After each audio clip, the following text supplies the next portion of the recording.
Assalamualaikum warahmatullahi wabarakatuh. Ikhwan fil Islam, kaum muslimin dimanapun berada, terutama para jamaah Majelis Taklim Al-Islam. Ini adalah gedung Majelis Taklim Al-Islam. Alhamdulillah berada di areal seluas 2000 meter. Gedung ini sehari-hari digunakan untuk kegiatan taklim, terutama kajian tadabbur Al-Quran. Kita berharap pada tanggal 1 Ramadan nanti gedung ini sudah memiliki atap. Oleh karena itu, para ikhwan fil Islam yang ingin berkontribusi pada pekerjaan atap gedung ini, silakan menghubungi nomor-nomor yang akan dipublikasikan oleh kami. Mari kita raih surga Allah dengan cara menjadi bagian dari penyelesaian pembangunan gedung Al-Islam ini. Terima kasih, jazakumullah khairan katsiran. Assalamualaikum warahmatullahi wabarakatuh.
Nah, kita ulang.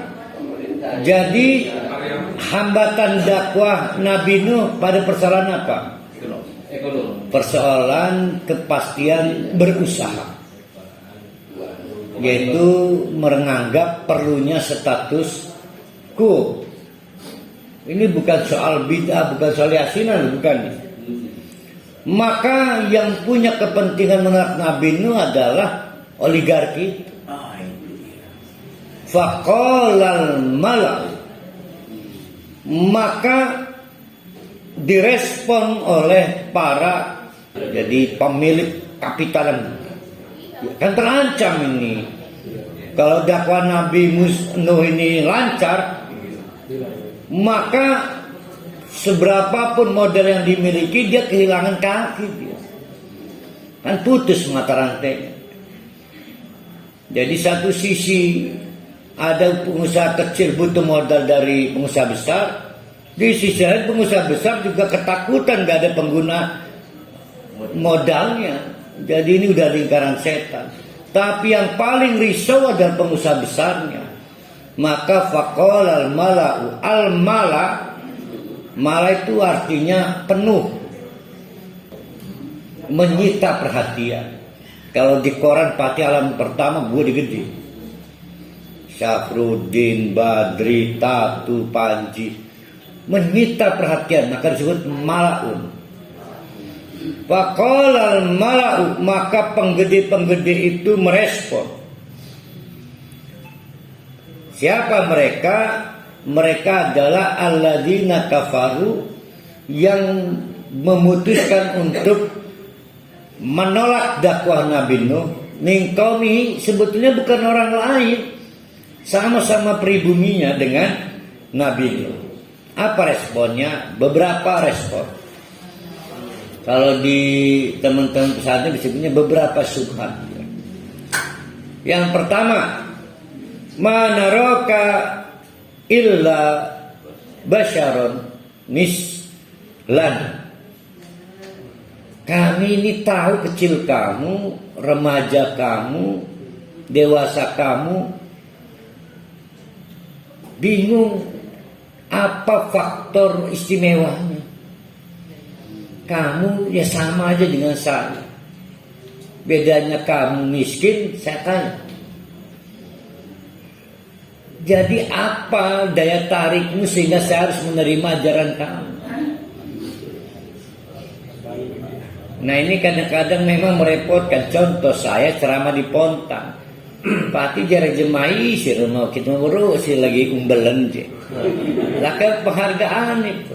Tapi lamun mau Jakarta hingga waduh buras dimasak botok lengkap sampai segala rupa dilibatkan. Karena sing Jakarta wong liya. Nah Nabi Nuh juga diperlakukan seperti itu karena apa sih yang istimewa? Nah maka beberapa trik mubalik kalau dia dakwah di tempatnya maka ngaku dapat ilmu laduni harus. Ilmu laduni tiba-tiba bisa menyembuhkan orang.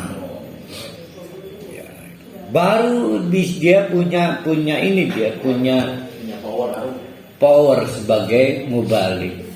Lah saya mah mikirin amat ya. Jadi akhirnya orang-orang pengusaha-pengusaha besar di tempat itu menolak bergabung dengan Nabi Nuh karena dianggap Nabi Nuh tidak memiliki faktor X. Ya, faktor X yang jadi magnet. Maka nanti di ayat berikutnya dia paham maksud pembesar-pembesar itu. Dia maunya itu sejenis malaikat. Malaikat itu udah kesohor zaman itu. Udah dikenal. Suka membuat terpukau lah. Dengan tontonan angin kencang, laut kemudian gelombangnya tinggi. Dikenal itu ulah malaikat. Kudune jenuh kayak malaikatku. Tegar dengan ikut. Maka dijawab oleh Nabi Nuh, saya mah bukan malaikat, saya mah manusia biasa. Lagi pula bloon juga itu orang-orang itu. Andai kata Rasulnya adalah malaikat, cara mencontohnya gimana? Karena malaikat orang duwe rabi, orang bisa ngebangun rumah tangga, cara mangan orang kedeleng. Malah membingungkan, dia nggak bisa jadi model dalam hidup.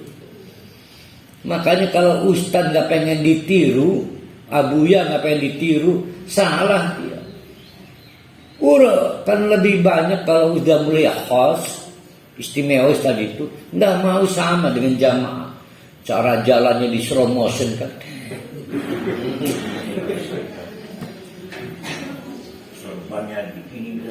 Sorbannya itu masih Rutstop. Bukannya pengacara itu. Hotman. Tidak boleh cincinnya sama dengan jamaah. Kata si Abuya, itu bagus amat jamrut tuh. Kasihin, karena nggak boleh sama. Nah itu namanya nggak nabi banget. Harus mudah ditiru. Kalau pakai sorban harus mudah ditiru pakai sorban. Saya nyoba nggak jadi udah tuh. Wati. Katanya di Shopee ada yang jual online sudah tinggal pakai gitu. Duit laku. Nggak beli. Nggak boleh jadi ustadz tidak mudah ditiru, nggak boleh. Maka ustadz Nabi itu basar misluna. Sama emosi, marah juga. Maka Nabi akan dicontoh cara mengendalikan marah. Nabi juga kesengsem, matanya juga wajar kayak kita. Maka Nabi dicontoh cara mengendalikan mata, cara mengendalikan lisan, cara mengendalikan pikiran. Ini maka kadang-kadang siremur kayak Abu Yakub. Namanya kita manusia biasa, udah kayak malaikat itu makanya. Biar orang kontak melekat.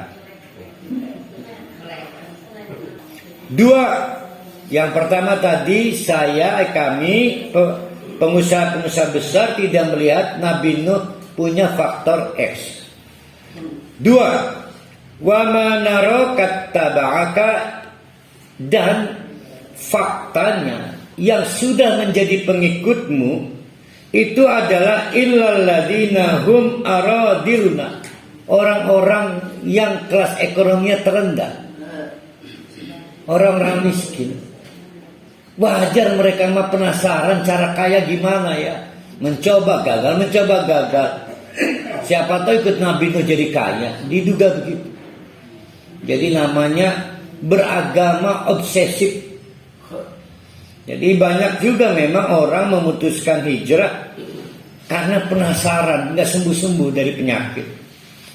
Karena penasaran, usaha bangkrut terus. Hati-hati, banyak yang hijrah sebetulnya obsesif. Jadi bukan karena pengen menyambut akhirat. Akhirnya dikasih juga jawaban oleh Allah, usahanya jaya. Maka dia pidato, bikin YouTube, testimoni. 20 tahun, 20 miliar sehabis. Akhirnya saya bertobat, beribadah. Langsung saya jaya. Kan begitu testimoninya kan. Nah rupanya pengusaha-pengusaha besar ini menduga wajar Nuh itu orang-orang miskin itu penasaran pengen kaya. Siapa tahu ikut agamamu dia menemukan jalan kaya. Kurang ajar itu ya. Apakah begitu? Enggak. Terbukti memang mereka adalah mukmin sejati. 200 itu nggak berubah. 200 jamaah itu. Itu ya, yang kedua ya.